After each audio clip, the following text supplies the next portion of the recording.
Hey, what's going on, everybody? Welcome. It's another episode of Whistlekick Martial Arts Radio, and on today's show, I'm joined by Feras Alhlou, and we're going to talk. We just having some pre-show. I've got a good feeling.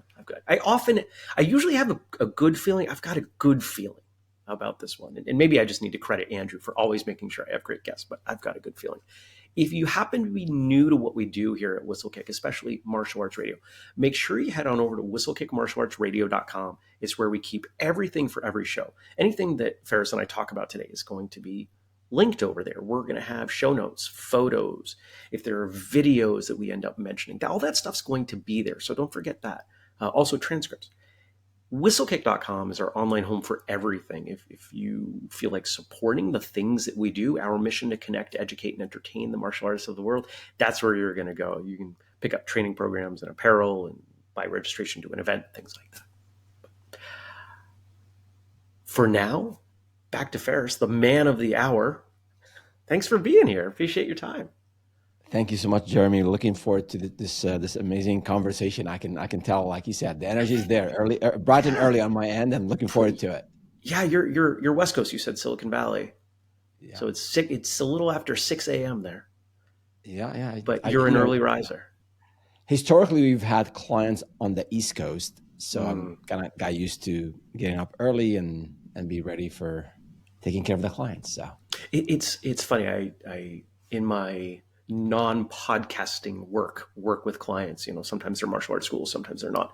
And yeah, it's funny that the West Coast has had to defer to the timing of the East Coast, right? I've never had West Coast people say, no, you need to take this meeting on Friday at 7 p.m., 7:30 p.m., right? Which would be 4:30 your time, right? But you all over there have to adjust to us. And I feel guilty about it. I'm not going to change it, but I do feel guilty. All good. What sort of work do you do? So we have a business advisory and a media company that we started about a year and a half ago. Okay. So I've been in Silicon Valley for over 25 years now. I got into the startup scene in 2003 after a very dramatic layoff. From I was a VP in a tech company here in the Valley, and then we ran out of money, and I was basically asked to go home one afternoon. We can dig into that later if you like. So I got into the startup scene, focused on working with small, mid-sized businesses. This was the dawn of the internet, so online marketing, web design, and then started to specialize, and then built another company and sold that one. And in 2019. We sold that last business to Dentsu, the global media giant, and took some time off after a long career and a lot of hard work. And then I figured, let me see how I can benefit the new generation of founders, avoid the mistakes I made. They can make their own mistakes, but I can at least share what I've learned and what others have helped me along the way. So that's what this new company, Startup with Feras, is, to really provide content and consulting to folks who want to have an idea, or they have a business and they're struggling, they're not sure what to do to build it, to scale it. Awesome. There's something that pretty strongly parallels. I'm going to move a little closer to the mic. Just to the audience, if you've been listening to the show for a long time, I recently moved, and I never had to worry about echo before. But I have to worry about echo here. So we'll do our best in post to take out the echo. But if you're catching a little bit of it, know that we hear it and we're going to work on it. There's something that pretty strongly parallels martial arts progression and growing a business, right? You're talking about trying to help people not make those mistakes. Anybody who's been a martial arts instructor knows that's pretty much about half of your job. Half of your job is, here's what you have to learn. And the other half is, no, don't do it that way. Well, why not? Because you're going to get punched in the face. Like, that's usually the mistake you're trying to avoid, is getting punched in the face. Which, the punches in the face in business. This is not my first business. The punches that you take in the face in business are generally financial and hurt in a just as strong but different way. Oh, absolutely. One of our senseis, one of our teachers, he says, I've been doing this for 50 years and with sensei, and he says, it took me whatever technique it is. He said, it took me 2 years to figure this out. My job is to help you do it in 6 months. So Yeah. in business is the same way.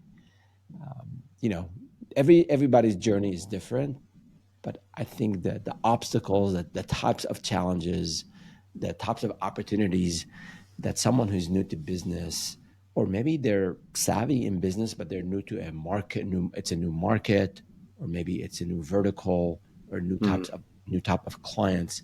There are a lot of anytime there's newness to something, I think listening to those who have been down that path before can save us all a whole lot of time and trouble and the punches in the face, as you said. yeah.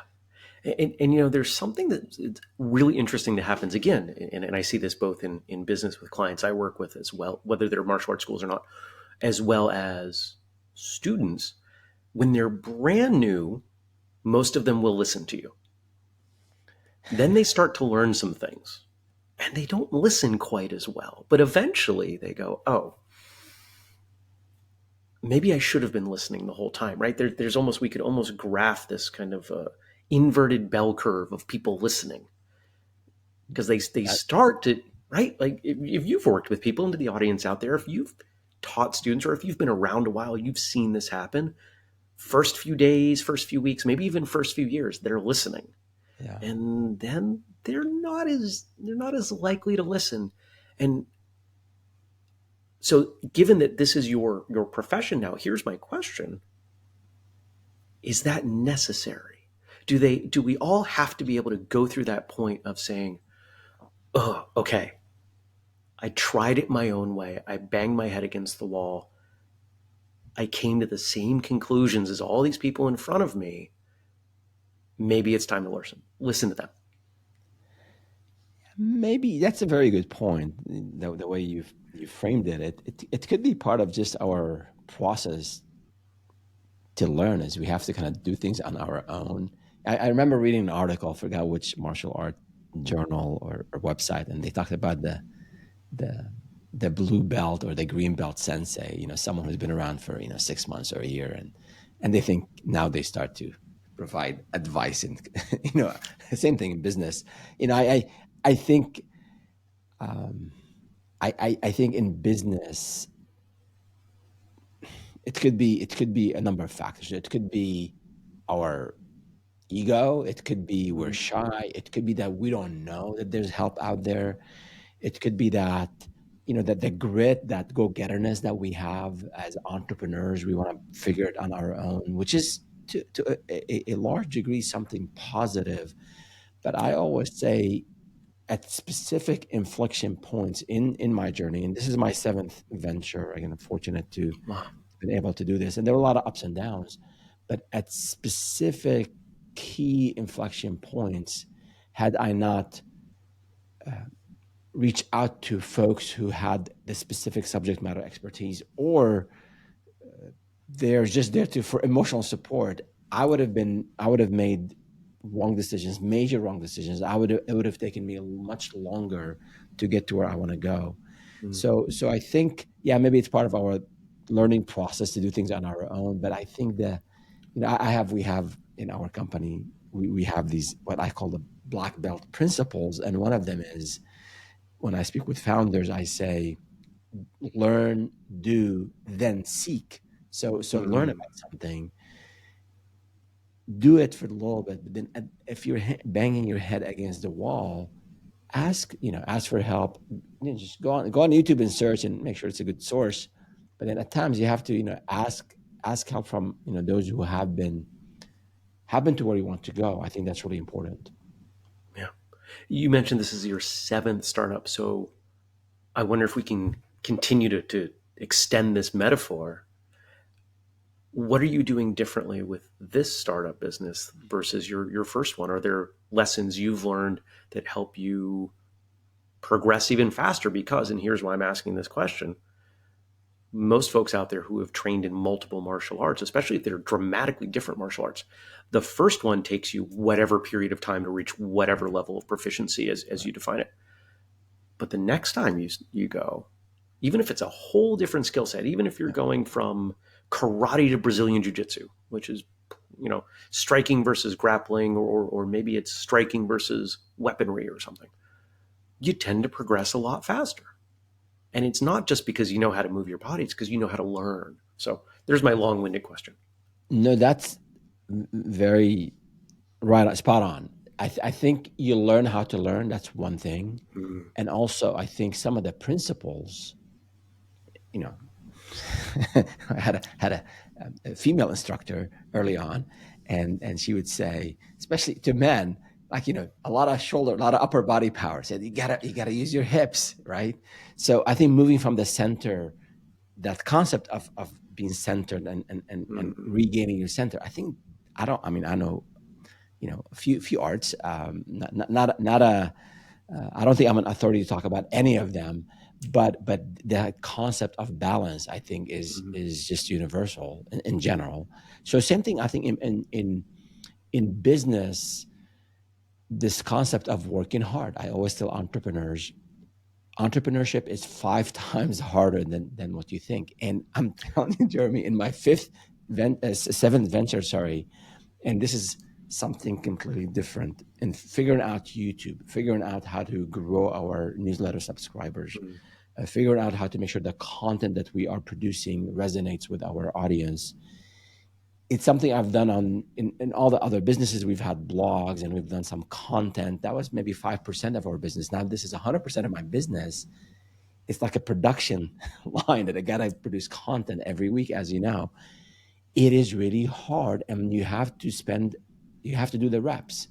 So mm, learning how to learn is important. Learning to go to advisors is important. That applies across all. And then I think there is a phase where you just have to do the reps, and that doesn't change.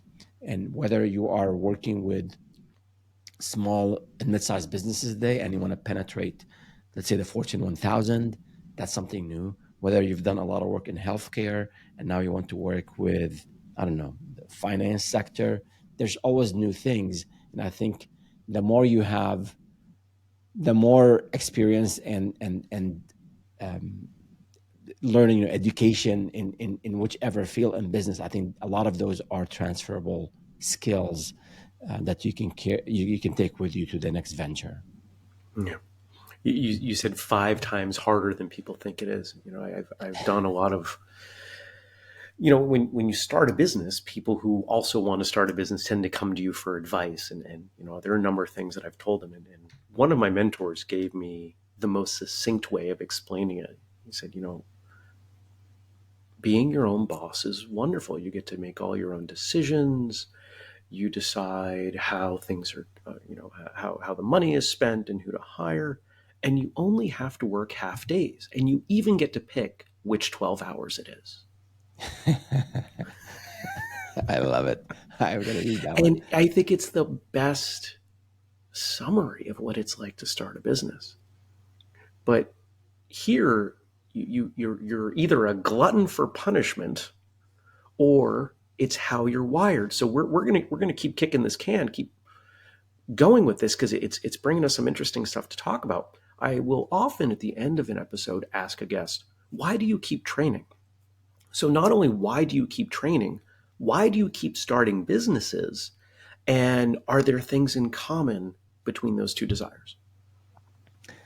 So I think so after we exited, we sold that last business, and we were fortunate. Um, it was an 8-figure business, and we did well and all Yeah. that. So it just and the team and my co-founders, and it's just something really positive. Mm, Um, so I had a call. I think it was Tuesday was my last day with the acquirer. I stayed with them for a couple of years and then I left. mm, So I think on Wednesday morning, I had a call at 7 a.m. So my wife said, "You are absolutely nuts. After 25 plus years in corporate and in startups, why do you schedule a call?" I was helping out a nonprofit. They needed some help with marketing. So I said, "Oh, yeah." And I'm just used to, getting up early and scheduling mhm. calls. And then I just said, I need to slow down just for a little bit, just reflect on what happened in the last 25 Right. years.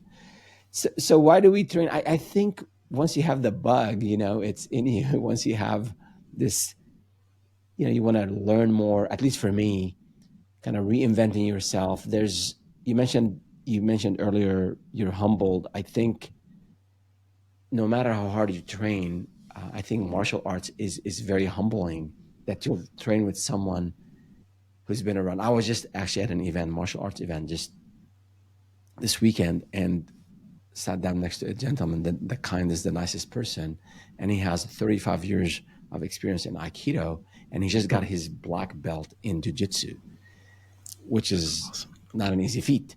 And No. I'm saying, oh my god, like, wow, can I just sit down and take notes and just? Yeah. It wasn't a place where we can train, get on the mat and train. We're doing other things, but I just wanted to train with him and just get a feel of just this amazing person that Mm. probably my age or maybe a bit older, and he just got his black belt in jiu-jitsu, in Brazilian jiu-jitsu. So I think we, And they're if I always. may ask, because the majority of our audience listens rather than watches, roughly how old are you? I am 57. Okay. Okay. Yeah, yeah. So yeah. Please So turning continue. 58 soon. Yeah. So just I think you're learning new things. You can always refine and do the technique sharper, Mm. smoother. You can see even when I train with beginners, and I'm an assistant instructor, and I have a youth class I teach on Friday nights, and just the youth, like younger youth, not teenagers, and sometimes they drive you nuts because it's, for me, it's Friday, end of the week. They just want to come and have fun, but even like the way the questions they ask, like I never thought about Mm. Aikido this way, So I think there's this learning opportunity every time you get on the mat. You forget about, and at least for me, I forget about the whole messy day I've had maybe, and then just get on the mat and I leave. Maybe my body is is all aching, but my mind, I'm like, I'm ready to go like for another couple hours, of work. So I think that ongoing learning, that kind of reinventing yourself, meeting nice people, amazing people, new challenges. I think those are all, at least for me, they drive me to train and also to stay involved in business. Yeah. I had a feeling you'd get somewhere with the word challenge or a similar word, because for people who don't run their own businesses, they may not realize, they may just think it's, oh, you do this because it is a more efficient way of earning an income. And it's not. It's because when you start out, no matter pretty much whatever you do, there's less money.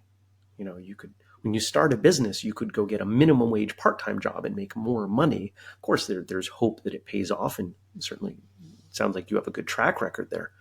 But it's about solving a problem. There's a very martial arts, as I see it, a very martial philosophy to running a business. You're looking for that iteration. You step back on the mats. How do I get 1% better today? How do I make my business 1% better today?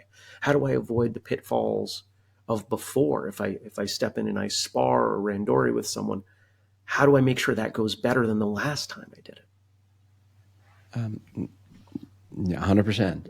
And I think in business, and I speak to maybe 1 to 2 founders every week. Hmm. Someone I was speaking with yesterday, and they're like, some people. I think sometimes people think that they're they're born. Some people are born entrepreneurs or they're born salespeople, and obviously, obviously in business, when you have your own business, you are likely to have an area of expertise, your domain knowledge, Hmm. the technical, whether it's HR consulting, whether it's you help people improve their dojos and get more members, whether it is you're a financial advisor, whatever the case might be, you have some technical expertise, so that's needed.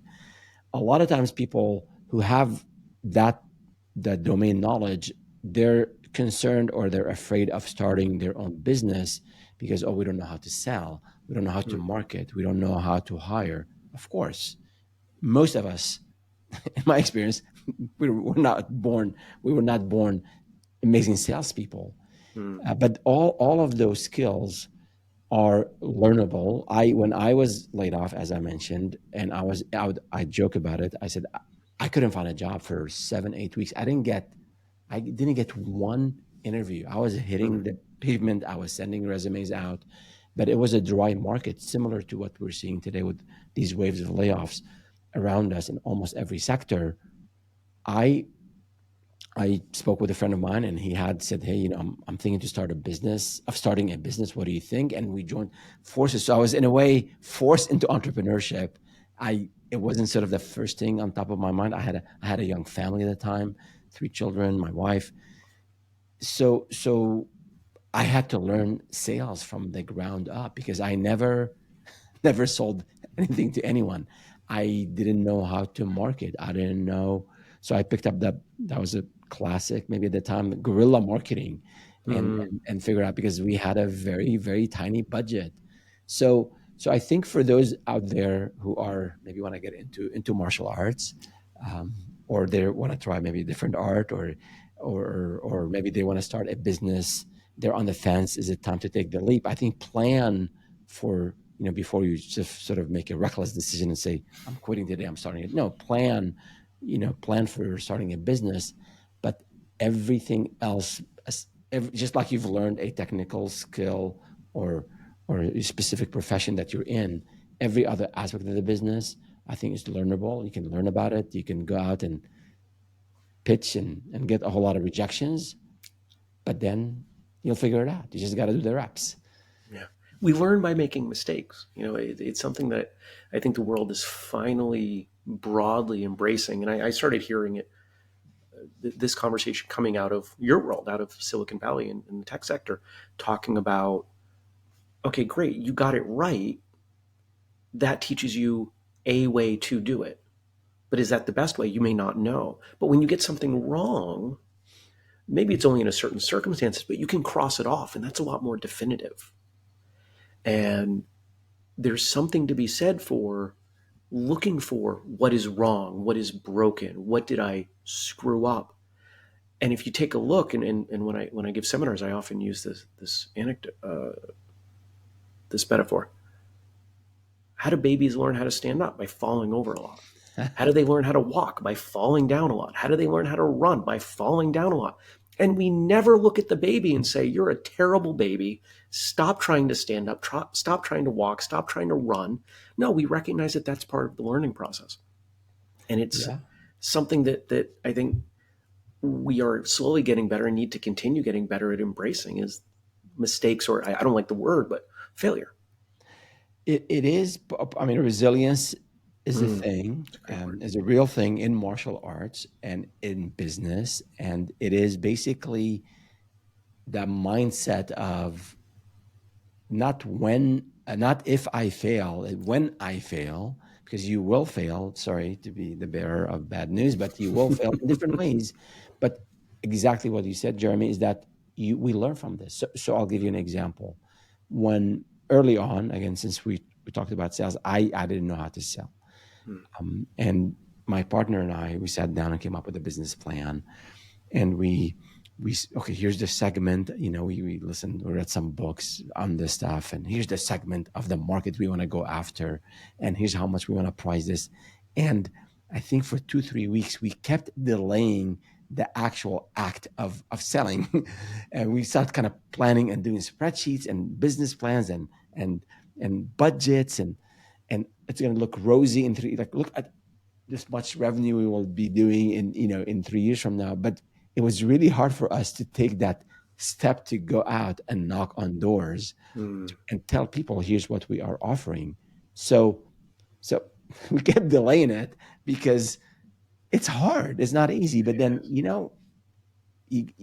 I had to bring food to the table, not maybe literally that week, but you got to do it. So the first day, I kid you not, we went and had 5 pitches, and we figured we would pitch to those, they know us, so they're more likely to say yes. And so we said, let's go to restaurants where we eat. Mm, We've been giving them money for all these years, so they'd better give us, buy from us, right? So we go to 5 restaurants, and we ended up having to have 5 meals just to be nice. And then sh- sheeply, I would go to pay the bill, and then, like, hey, we have this new business where we build websites for companies. Now this is 2003. Remember, websites were not a thing at the time. So all these small business owners, they look at me and say, "What? What's a website? I'm a Why restaurant." do I need a website? I'm a restaurant. People aren't going to buy meals online. Exactly, exactly. So it's just like, a few years ago, like when you told people you need to have a mobile app and they didn't understand. Mm. So I kid you not, 5 rejections that very first day when we went out to sell. And so we went home devastated. It took us a couple of days to bounce back. It And we hurts. said, you know what? That's just part of, and I was listening to some CDs on sales and okay, here's how you handle objections and and and then we sat down and said, okay, here like the 10 things they objected, all these sales, all the business owners, like everything they told us, and we had answers for all these Mm. objections, and that was sort of in my back pocket. So when we went, the funny thing is, the first client we had ended up being a restaurant, a sixth restaurant that we went to. It's called Athena Grill, still a thriving restaurant down the street in Santa Clara. Oh, good. So we got him a website. It took us 2 months, I don't know, 3 months to build a 4-page website. It was really hard at the time, and we did not know what we were doing. But we sold it for $1,400. I always say this is when we got the 50% deposit on the project. That first check was probably the sweetest moment in my business life. It sort of proved that we have something going. I can sell it.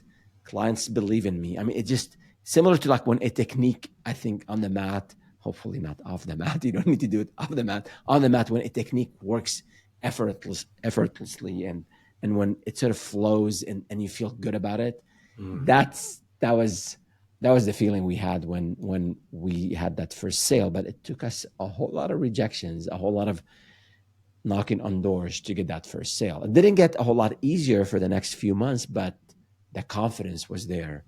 And then later it became more of a second nature, and you figure out that that's just what you have to do to build that business. Right. And again, where's the parallel with training? And I'm going to ask you in a moment why you started training because we haven't gotten there. Yeah. But you get out there, you're screwing it up, but you're willing to learn from your mistakes. And eventually it gets easier and you start to build some confidence and it builds momentum. For those of you out there in the audience, think about if you remember your first days of training, you were probably terrified to even pull into the parking lot and open that door and step through the door. You're probably not wearing a martial arts uniform. You're probably wearing sweatpants or shorts, and you're out there with everyone else, and you're feeling like you're the only person in the world who's never known what they were doing when they started a martial arts class. Just as you're pitching websites and you're in those first 5, you're probably doubting yourself. Should I even continue doing this? Because I think I heard you say these were businesses you'd already done business with and you thought they Yeah, were layups. local You thought restaurants we go to all the time. Yeah. so.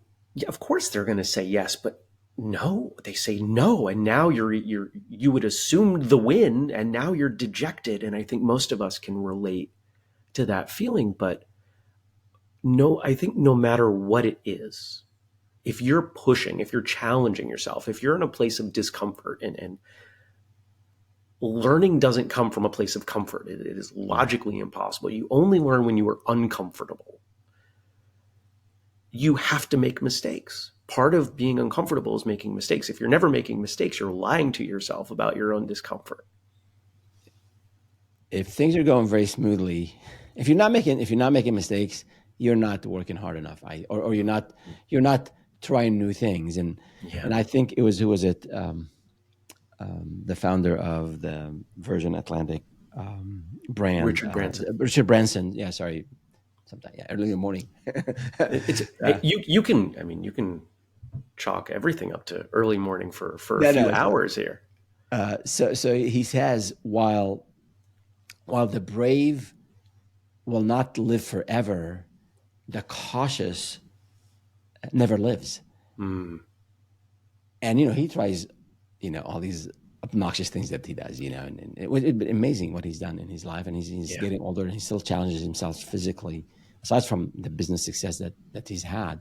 And I think you the first time maybe you got into sparring or randori, as you mentioned, the first time, um, you I don't know, aikido, they're falls, and you take a high fall, especially at an older age, but that, I think that builds more resilience. That builds, in business, we say that competence Mm, builds confidence.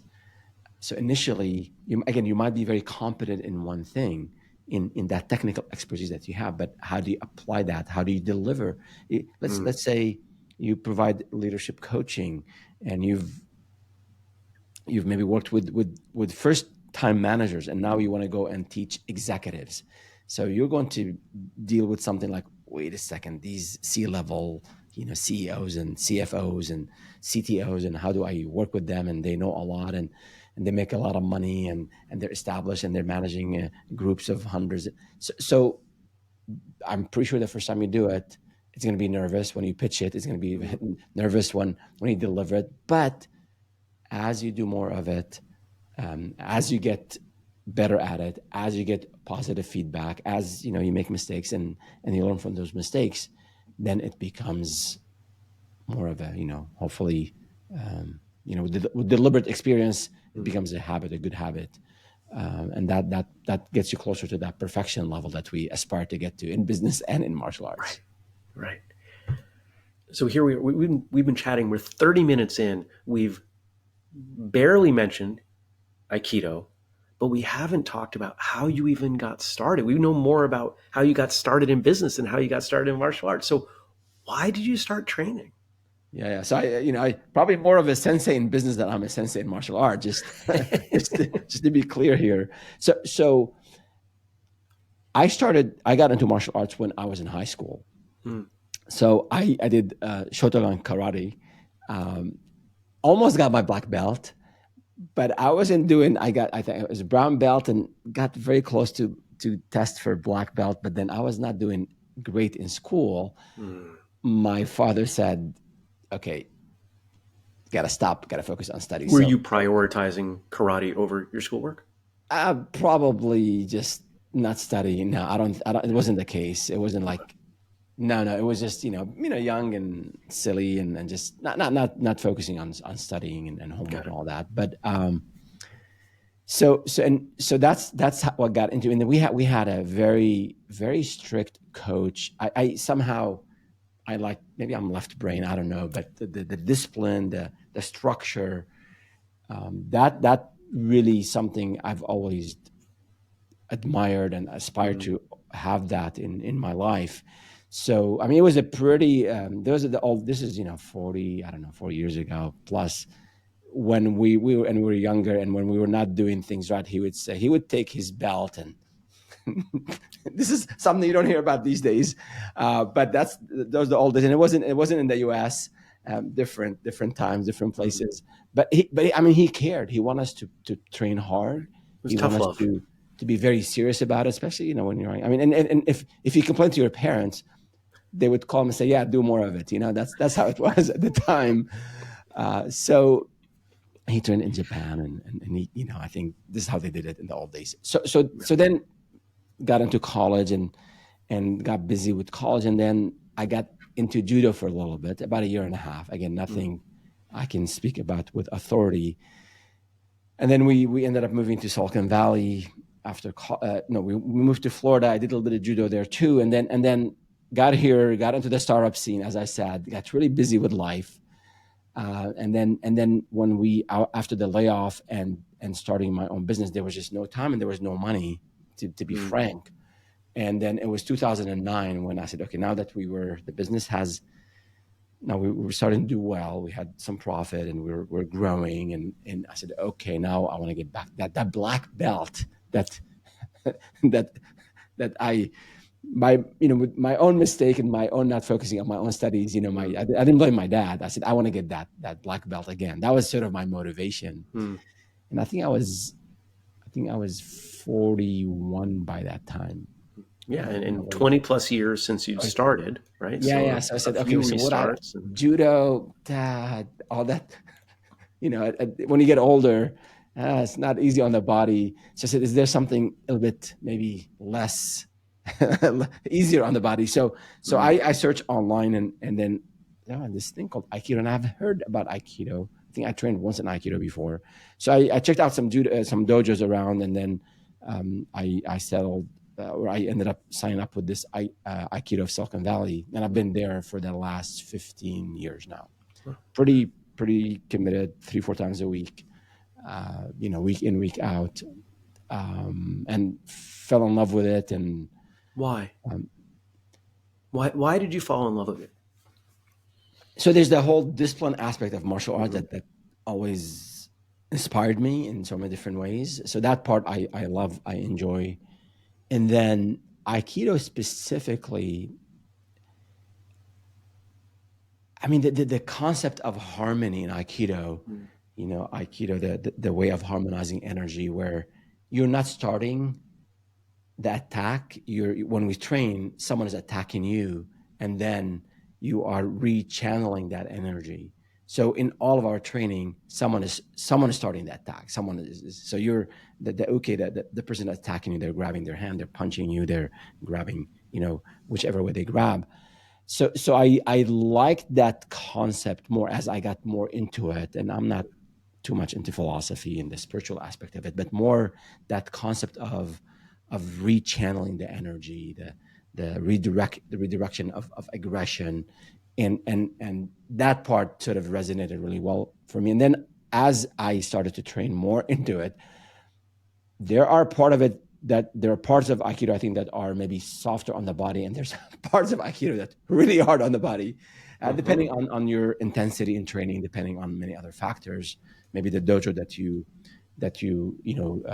uh, train at. So I later I figured I can, depending on, again, if there's an injury or whatever. But at different some phases you train really hard, and you find training partners who want to train really hard, and at times you take it easy. And yeah, so that's sort of a highlight, the highlights of, or the summary of how I got to this point. Okay. And anytime somebody comes on and they talk about I kept coming back to martial arts, it tells me that there was something. I'm going to use the word missing. Doesn't necessarily mean it was missing consciously, but there's something that kept pulling you back to martial arts. Was it as simple as craving more structure and discipline in your life as a young man, or was it something more than that? I think there are probably a number of factors, just like everything else in life. The discipline, just I love discipline, just in just like Mm. in life, and in I try my best to walk the talk as well in business. If I told folks, my one of my mottos is work hard and play hard. So as a boss, as a business owner, you're going to be the first one coming in, the first one to leave. If that's what you're telling people, to work hard. If you're telling people to be responsive to your clients, then you should be responsive to your employees when they have issues as well. If you're telling people, I want to take care of you, and we're building a business, and this is the family, then you got to treat them as family.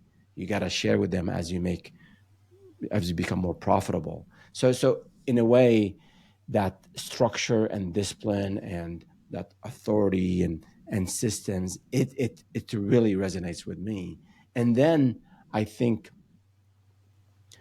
the concept of, we say in one of our black belt principles, we say passion is optional, sacrifice and skills are not. Mm. So we can talk about this at length, but the idea of you just to learn and evolve and become better at what you do, Mm. and provide for your family and provide for your community, and you just got to learn skills, and you got to sacrifice. And I think in martial arts, in a way, when I'm training with someone, again, in Aikido, it could be where if someone is testing for their need on their second degree black belt or their third degree. There are a lot of throwing around, and there are a lot of hard throws in there. So when someone asks you to be their partner for that test, in a way, you're giving your body for them to throw you around. and then and then when you bow at the end of the test, or at the end of when you really trained hard and you bow, and you thank them, like, it means a lot to me now, where like, thank you for allowing me to throw you around, and you're thanking me for me, offering, my body for you to punch Right. and throw around, right? So all these concepts of sacrificing, of learning new skills, of that discipline, to me, they're fascinating. They're just, I don't know, resonate very well with me. It's There's a conscious service concept. element to what we do, to our training, pretty much no matter what you train. You're talking about the very physically demanding aspect of getting thrown around and sacrificing your body to a certain degree for the benefit of someone else's education.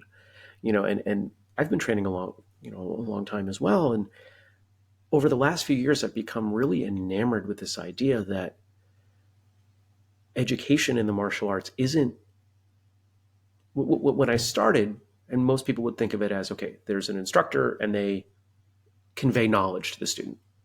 And you get a little bit deeper and you start teaching and you realize, oh, my students are also teaching me.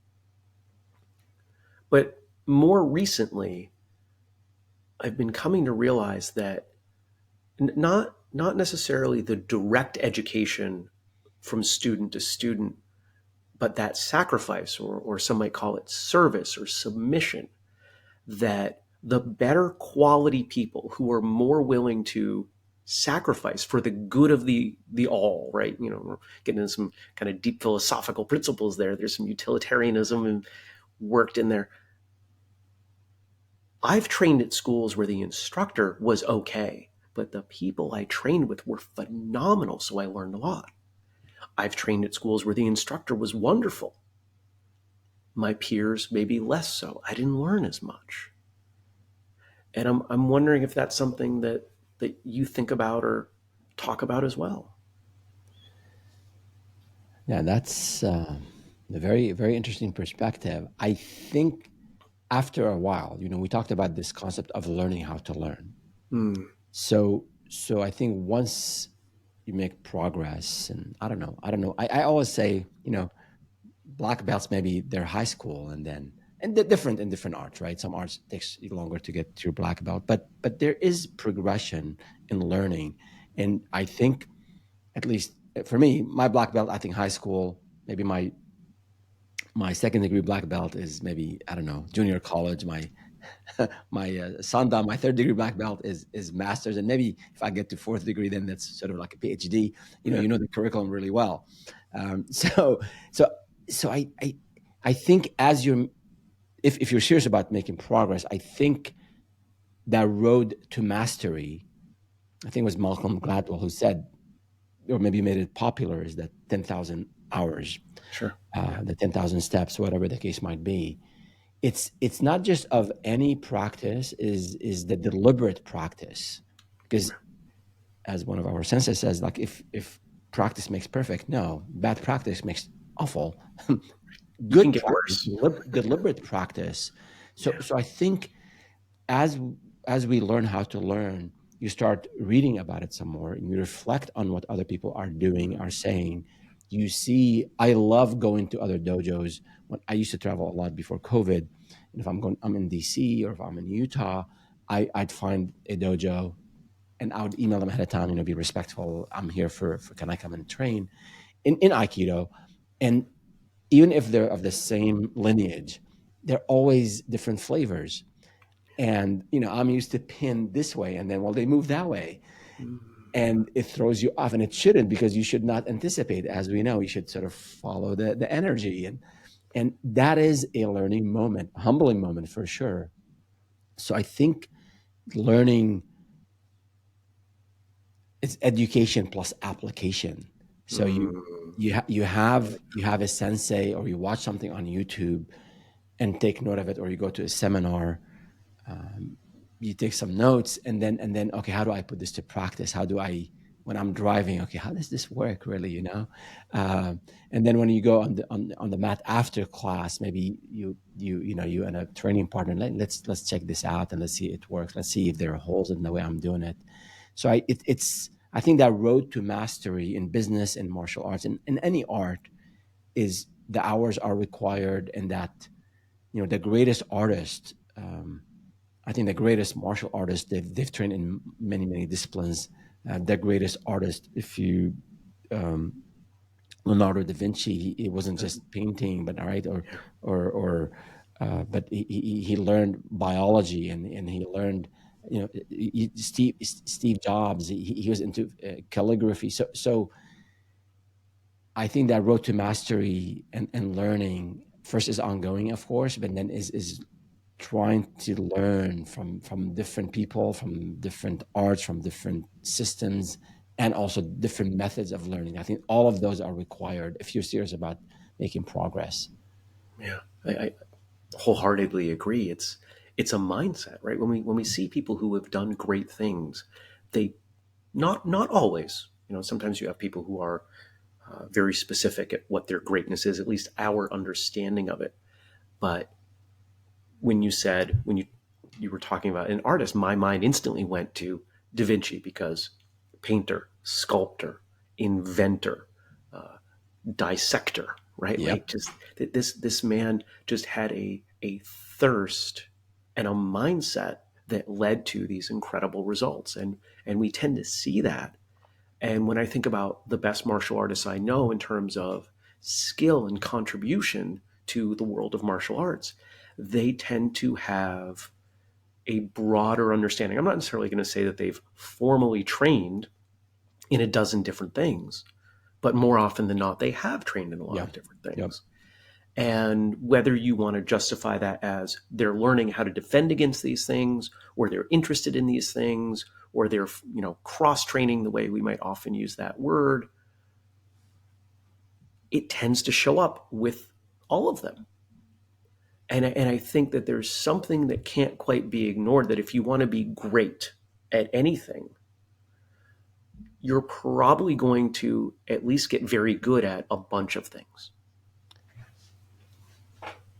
Yes, and I think in business, I always say when you're looking for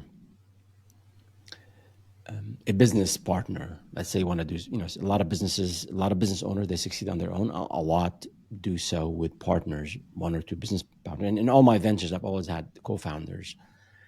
And when you're looking for a partner in business, or a co-founder, or maybe your first employee or your second employee, you want to look for someone, not just the values align, maybe the way they work Mm, and the way they think of business, but also the skills that you have. You want to find people who complement what you have, right? If you're the sort of the believer and the like the very very positive person, which is great, you probably want to have someone on your team, not a pessimist, but someone who can who can maybe be a bit more skeptical, mm, um, on things. I mean, it'll help greatly in business. If you're the person who's out there selling and marketing, you want someone who also is really good at delivering what you sell. So if you're just a solo business owner, you might have to do all of it. But at one point, if you're wanting to grow, you have to figure out your area, your niche or your area of expertise, and focus on that, and then get others to help you grow. mm, And I think in martial arts, in our dojo, when we train every night in the class, we actually stick with the same partner for that mm. same the whole Oh, period. interesting. Yeah, and we encourage actually our most junior people right after we bow to run and grab the most senior people. Uh, and I did that, like, initially. I thought it was like I was shy, and then said, no, just go and I used to go and grab the most senior person for the Yeah, first, like, maybe once I learned for the first couple of months, and I think that helps. of So, course. so, so but if you're always choosing, like, let's say you're tired and you want to kind of train hard, you're choosing like an easier route, or someone like really junior, you can do that. but I think that impacts your training. Mm. You want to always, I think, train in a challenging way. And if it was sometimes, we have a new student, I train with them the first night. So I do learn from working with beginners for sure. They move differently. They ask all kind of questions. But then maybe after that 1 hour session, I stay another 30 minutes and I train, with someone, who's senior, and pick up something that maybe I didn't pick from working with that beginner that night. So it is doing the difficult things. Is it doing the challenging things? It is getting out of our comfort zone. That's how we, I think, get better. Yeah. Yeah. I'll share this with you. I don't know if we've talked about this on the show yet. I'm my and you might be able to guess this. This might say, "Oh, this doesn't surprise me." In school, I double majored in philosophy and computer science. We've certainly said All that on the right. show, and people who know me say, "Of course, that's very Jeremy. That makes sense." I also, when I started my karate school for the second time last year, it's in a library, which is also a very Jeremy thing to do. So that's a lot of fun. But I'm fascinated with distilling things down because it makes it easier to teach. And I've come up with this formula for progress. And we keep talking about some of these aspects here, directly and indirectly. Progress requires four things: a feeling of safety, but also a feeling of discomfort, and remaining in that intersection with some frequency over a period of time. Yeah. And if you can check those four things, you're going to make progress. And if you recognize those things and see where is the safety here, where is the discomfort, you can start to manipulate those variables and make rapid progress. I should be taking notes here. These four things. Yeah. I mean, I, you know, consistency is really important. Yeah. If you're a business owner and You talked about it as discipline earlier, which I think is the big thing most people are missing in any of their goals. yeah, and I think the discipline on the mat, of course, I think the discipline off the mat. If you want to, I think, be better on the mat, you want to work out, exercise, complement whatever art you're doing, because I think every art has its strength and has, maybe it's okay to say, like, weaknesses, or maybe areas where maybe it's not optimal in. Mm, There's no striking or kicking in Aikido, so how do you maybe complement that? If, again, depending on what your goal is, mm, of training.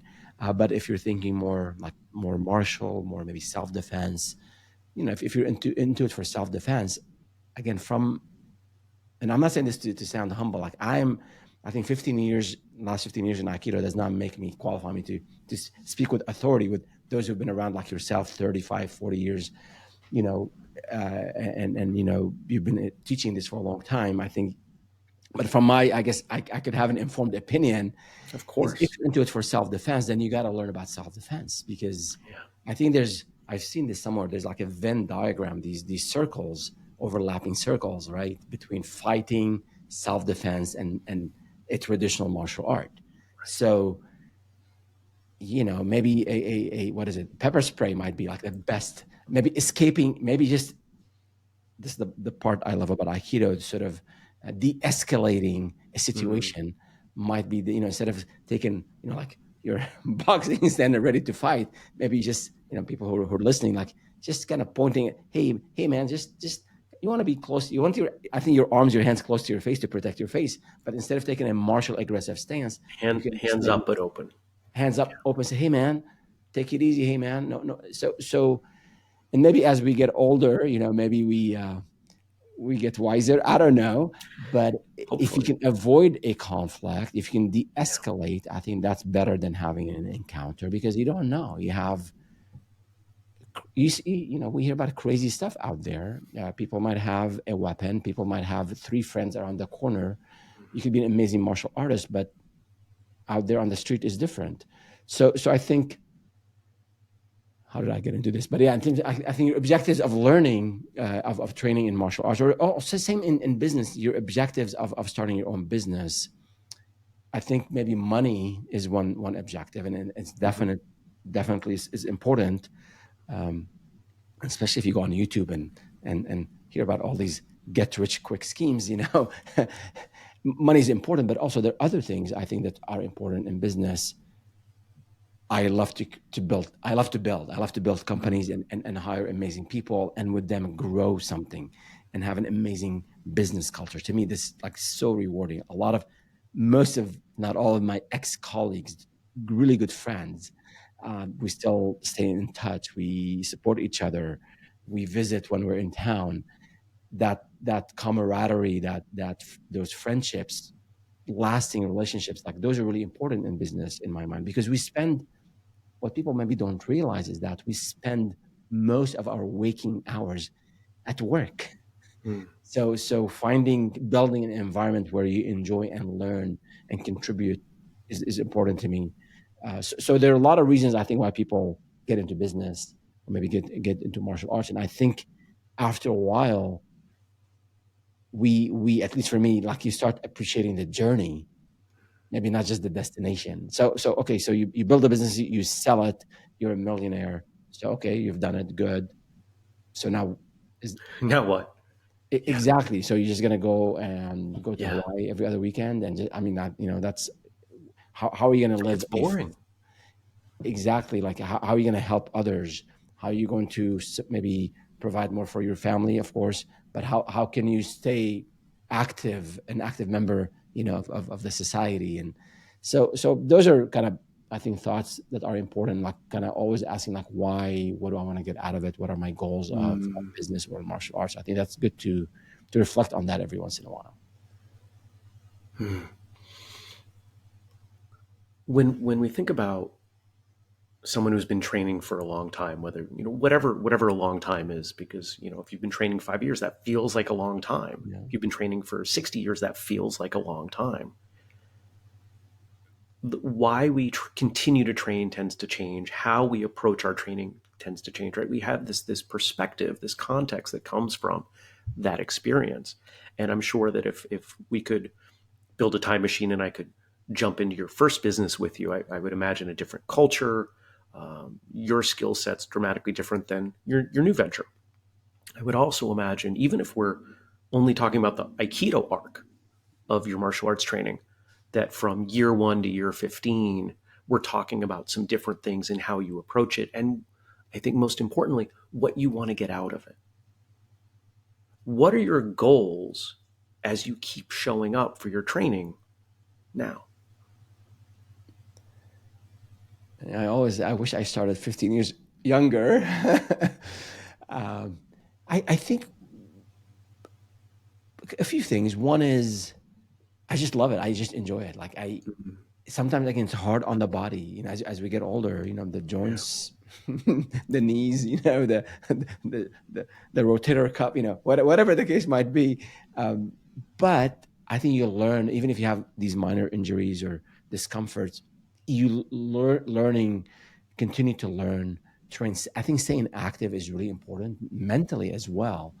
Um, the I mean, some of the folks I know in our dojo, I've known now for 15 years, right? I've been Mhm. to their weddings and they've been to my daughter's wedding, some of them. I've seen them get married and have kids, and I've seen them in their progression in their own training.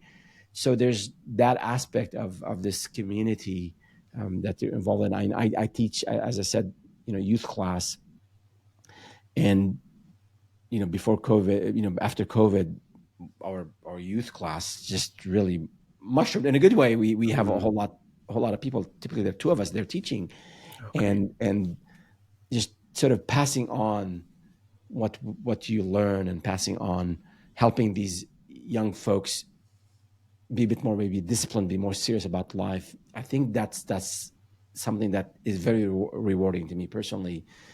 I think be I don't want to say a role model, but even for I have I have three we have three children.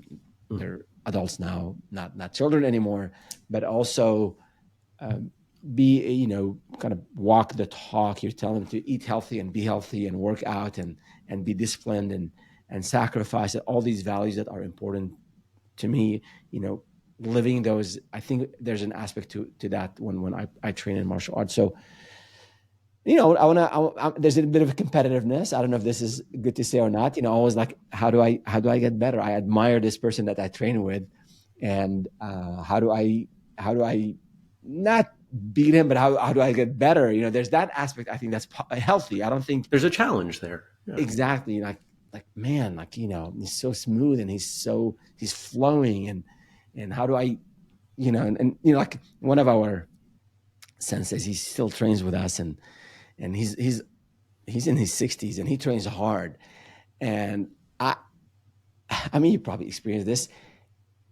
If you don't do the move like perfectly, he's not gonna let you do it. Not in a mean way. Not in a mean way. In a compassionate way. And I don't know how to describe this, because you can be a jerk about things in martial arts. You can show off, and ego can get in there, but I don't experience that in our dojo at all. Maybe in moments I do it, or someone else might do it, just human nature. But I think we correct ourselves right away, and you want to receive it well, you want to give it well, you want to be compassionate about it. But I mean, it is very challenging when, and I don't get to train with him a lot, because we're both a bit senior. But when I get a chance to train with him, and I say, okay, now see if I can do this technique, and he still catch, something that I'm not doing right, and it's so frustrating. It's so frustrating, but in a positive way. Like, okay, Right. I'm going to train to But do it better. knowing that he is theoretically the one that is holding you to the standards, and the one that likely has the most knowledge, if you worked with him and there wasn't anything to work on, you'd probably be more frustrated. Yeah. What am I doing? Okay, I've checked this box. Aikido's done. Or he's taking That it. would be Probably he's taking it miserable. easy on me. He's probably taking it easy on me. Which I think is even worse of those options. Yeah, yeah, Yeah. We want to know that our efforts have a result. Right? absolutely. We put in the time, we get something out of it. Let's take a minute. We're going to start to wind here, but I want to, anytime anybody comes on the show and they do a thing that the audience might be interested in professionally, take a few minutes and give us, I guess, your pitch. You probably weren't even expecting this because it's a martial arts show, but give us your pitch of what you're doing with your business now. Well, martial arts pitch. If some of your listeners are not into martial arts, get into martial arts. Whatever it is, Of course. and keep training, and keep training hard. On the business side, so as we have the company called Startup with Feras, and it's a business advisory and media company. So we produce content today on our YouTube channel at Startup with Feras, and Feras is spelled Feras, like my first name. And we also have a daily newsletter on our website, startupwithferas.com. So we cover a wide range of topics, all to do with entrepreneurship. So if someone is if they have an idea and they want to start a business and they're not sure how, or they're fearful of starting a business, so we have you covered. Or if you started and you're struggling, or maybe you're pivoted and you're not sure how to sort of grow a business.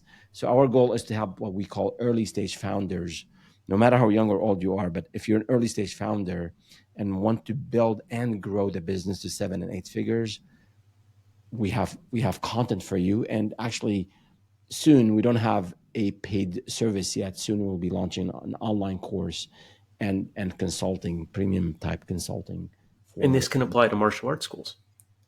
martial arts schools can benefit a lot from. Mm-hmm. I'm going to be very polite here. A lot of amazing martial artists. When it comes to business, Oh, you're being nicer than I am. when it comes to business, they need to talk to you. Just from what I read on your website and the stuff you do. I mean, you want to grow your membership, there's something called marketing. It's marketing, sales and marketing. Sales is not a dirty word, and marketing is not the dark side.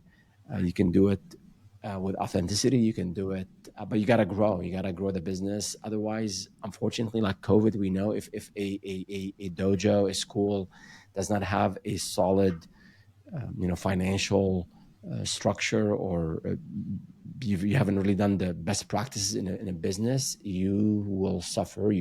I've seen a lot of dojos close, during COVID. I mean, that was an extreme case maybe, but even, you see, I don't know what the failure rate is, but In one of your videos, you said like you can help them increase their memberships by like 5.8%. I love, I'm a data guy. I love that specific percentage. But if you're increasing 5.8% every month, you'll do well in a few months because there's a Yeah. recurring aspect to business. So yeah.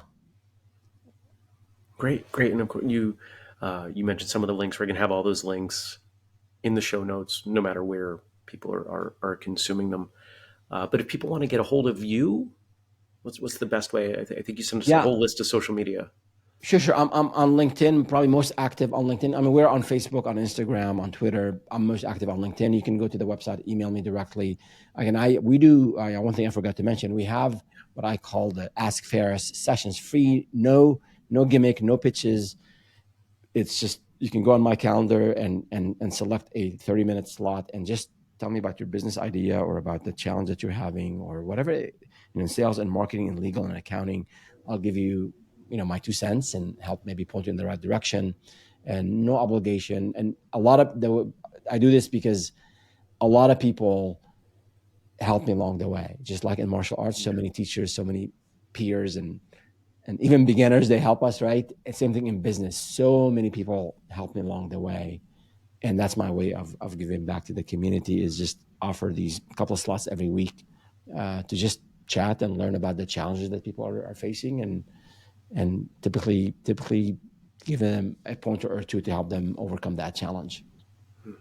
Awesome. Yeah. Again, audience, we're going to have all that stuff linked. So make sure you check that out. And Ferris, I'm going to throw it back to you in a minute to close us up. But before I do, just a reminder to the audience, whistlekickmartialartsradio.com, whistlekick.com. Ferris mentioned Whistlekick Alliance. That's where that 5.82% number comes from, the Whistlekick Alliance program that we have for martial arts schools. But remember, the majority of the stuff that we do, all of our best stuff is free. Our digital magazine, The Dispatch, is free. This show is free. Our YouTube and social media content, free. We even have free events, free training day. I mean, what more can you ask for? We do everything we can to connect, educate, and entertain you, the traditional martial artists of the world, in an effort to get everybody out there to train for even just 6 months. So make sure you're visiting our stuff. Make sure you're telling your friends about our stuff. Help us grow so we can, I guess, cliche as it might be, help the world. But I'm going to throw it back to you, Ferris. How do you want to wrap today? We've definitely had a few themes today, but what do you want to leave the audience with? Maybe I'll build on what you said about helping the world. I think this quote that resonates a lot with me, and I try to live up to it. It's by Ralph Waldo Emerson. He said, "Life is not about just being happy. Life is about being useful, being honorable, and being compassionate." So I think, as martial artists, as business people, as fathers, as brothers and husbands and mothers and sisters and leaders in business and the community, we live in a time where we're bombarded by marketing messages about me, I, and myself, and I think we owe it to people around us to be of service, to be of help in whatever thing that you have, whatever skill, whatever, maybe some wealth, maybe you have some knowledge that you have. We owe it to help others and support others. In our dojo, like I volunteer. I don't get paid for what I do when I'm teaching youth. I just love helping out. I always try to find ways to volunteer and help. Even when we were really struggling as a business, I know there were other people who were struggling more. I couldn't contribute financially, but I would, maybe on the way home, I would speak with a struggling entrepreneur and share with them what I've learned this last year. So I would say there's the concept of Budo and the concept of the being a I don't know, chivalry and being there for the community. I think we can, as again, in our local communities, in our society at large, if we have more of that, I think we'll have a better world around us. So I'll leave it at that.